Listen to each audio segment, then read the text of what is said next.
Yeah! ఈ అకౌంట్‌లోని అడగకుండా చెప్పే సలహాలు నా ఒపీనియన్‌లో చెప్పి చాలా కాలమైంది. సో, బేసిక్‌లీ అది చెప్దామని ఈ వీడియో చేస్తున్నా. ఈ గిబ్లీ ఆర్ట్ కోసం పెద్ద ఏఐ వచ్చి మొత్తం ఆర్ట్‌ని డిస్ట్రాయ్ చేసేస్తుంది, డిస్‌రెస్పెక్ట్ అయిపోతుందని చాలామంది మనోభావాలు దెబ్బతినేసి కింద మీద అయిపోతున్న వాళ్ళు ఎవరైతే ఉన్నారో మీకో చిన్న వార్త.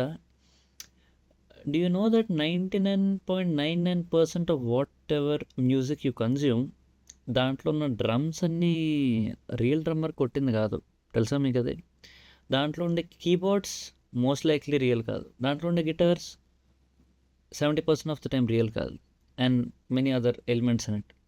కానీ ఒకప్పుడు ఇదే పని చేయడానికి లెట్స్ 80స్‌లో, 90స్‌లో, 70స్‌లో ఇదే పని చేయాలంటే కొన్ని గంటలు సెటప్ అది. ప్రాపర్ మైకింగ్ టెక్నిక్స్ ఉండాలి. అది ఎంతో ఒక విధంగా మిక్స్ చేయాలి. అన్నిటికి the whole process can take up to 30 to 48 hours. But ఇప్పుడు with the technology we have using just a simple technology like sampling, ఆ రియల్ డ్రమ్మర్ లేకుండా కూడా ఎవడైనా మ్యూజిక్ చేయొచ్చు. మరి దాంతో లేని ప్రాబ్లమ్ మీకు దీంతో ఎలా వస్తుంది? Okay. You would say that అంత స్లోగా అయ్యే పని ఇంత ఫాస్ట్‌గా ఏఐ చేసేస్తుంది. బట్ దట్స్ జస్ట్ ఎఫిషియన్సీ కదా! What's your problem with it? You would say that might affect him.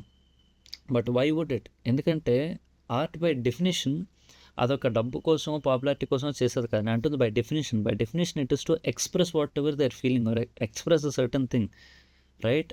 దానికోసం ఆర్ట్ చేస్తారు. So, to give you a small comparison, ఇప్పుడు లెట్స్ సే ఒక బిర్యానీ ఉంది. మీకు బిర్యానీ తినడం ఇష్టం. బిర్యానీ నుంచి వచ్చే న్యూట్రిషన్ అంతా ఇదిగో ఈ పిల్లో చేసి ఇచ్చేస్తున్నానని ఒక పిల్ మీకు ఇస్తే, ఆ పిల్ తిన్న వాళ్ళు మీరు బిర్యానీ తినడం మానేస్తారా మీరు? లేదు కదా! మ్యాటర్ ఆఫ్ ఫ్యాక్ట్ ఆ పిల్లని పక్కన పెట్టి బిర్యానీని తీసుకుంటారు. ఎందుకంటే biryani is about the experience, not just the nutritional value there. In the same way ఈ గిబ్లీ ఆర్ట్ కూడా for the man who is making it is his experience. తను అందులో ఇన్వాల్వ్ అయ్యేది క్రియేట్ చేసిన దాంట్లో ఆయనకు ఒక experience, that is what would matter to him. కానీ అది వేరేవాడు ఫాస్ట్గా చేశాడు, స్లోగా చేశాడు, I don't think should even matter to him. సరే, ఇంకోటి మేబీ వేరే వాళ్ళు ఇంతకాలం తనకి మేబీ ఇంత మనీ ఇచ్చేస్తున్నారు, మేబీ ₹1,00,00,000 ఇస్తారు, ఇప్పుడు అది ఫాస్ట్గా ఈజీగా అయిపోతుంది కదా అనుకుంటే, you must understand there is a difference between ఒక గోకుల్ విఐపి అండర్వేర్కి, ఒక జాకీకి, ఒక క్యాల్విన్ క్లెయిన్కి, ఒక గూచీ వర్సాచికి, వీటన్నిటికీ దెర్ ఇస్ చాలా డిఫరెన్స్ ఉంది, రైట్? బట్ లెట్స్ ఒక జాకీకి, క్యాల్విన్ క్లెయిన్‌కి అంత హ్యూజ్ క్వాలిటీ డిఫరెన్స్ ఉంటదని నేను నమ్మను, రైట్? ఉండొచ్చు, but very slight quality difference. కానీ the rate is a huge difference. There is a price ట్యాగ్‌లో చాలా హ్యూజ్ డిఫరెన్స్ ఉంది. అండ్ దానికన్నా గూచి వర్సాచికి ఇంకా ఎక్కువ డిఫరెన్స్ ఉంటది. అది దేనికంటే not necessarily because of the quality, but because of the brand value. In the same way ఈ Ghibli art, the man making it will become a premium experience as a whole. అర్థమైందా? It's not really about the art anymore. It will be like okay, personal ఇప్పుడు ఎలాగైతే మన organic ఫుడ్‌కి premium అని మనం ఎలా అయితే ట్రీట్ చేస్తున్నామో, the same way Ghibli art అనేది అదొక ప్రీమియం అయిపోతది. So, anyone who can afford a premium experience would go to him to make things done, to get things done, right?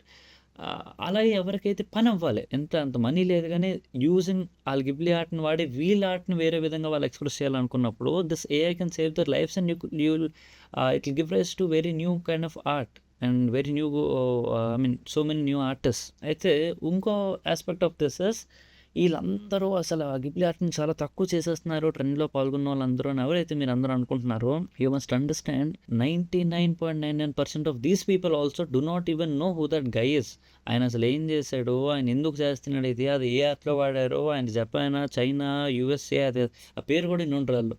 They just do it because as a trend అంతే. ఇప్పుడు ఒక మంచి song వచ్చి దాని మీద నలుగురు స్టెప్పులేస్తే ఈళ్ళు కూడా ఎళ్లి దాని మీద అదే డాన్స్ రీల్ ఎలాగైతే చేస్తారో, ఇన్ ద సేమ్ వే ఒక ట్రెండ్‌ని ఫాలో అవ్వడం, లేకపోతే ఒక ట్రెండ్‌లో ఫ్లో అవ్వడం చేస్తారు గానీ, అదేదో పెద్ద డిస్‌రెస్పెక్ట్ ఇంటెంట్ చేసి ఇలాంటి పనులు చేసి అప్పుడు చేయడు అలాంటి పనులు. ఈ ఎంటైర్ ఈ జరుగుతున్న ఈ మొత్తం వ్యాపారంలోని ఆ గిబ్లీ అన్న ఆయనకో, ఈ ట్రెండ్స్ ఫాలో అయ్యే వీళ్ళకో ఈళ్ళెవ్వరికీ ప్రాబ్లమ్ లేదు.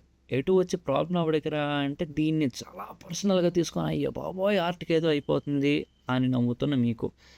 And again as a reminder, as I told you 99.99% of the music is not being done the way it was originally done back in 20s, 30s, 50s, 60s, 80s, 90s. So దానితో మీకు లేని problem దీంతో ఎలాగా, film మేకింగ్‌తో లేని problem దీనికి ఎలాగా, పెయింటింగ్‌తో లేని problem దీనికి ఎలాగా, టెక్స్టైల్స్‌తో లేని ప్రాబ్లం దీనికి ఎలాగా. అంటే అటు వీటికి లేని ప్రాబ్లం ఒక్క గిబ్లీ ఆర్ట్ తోటే మీకు వస్తుందా? సో ఇప్పుడు నేను మాట్లాడుతున్నాను కూడా చాలా మందికి తెగ మనోభావాలు దెబ్బతిని చొల్లు మండిపోతాయి. బట్ మీకు కాలిపోతే అక్కడ కింద తిట్టడానికే కదా కమెంట్ సెక్షన్ ఉన్నది. So you are free to use it.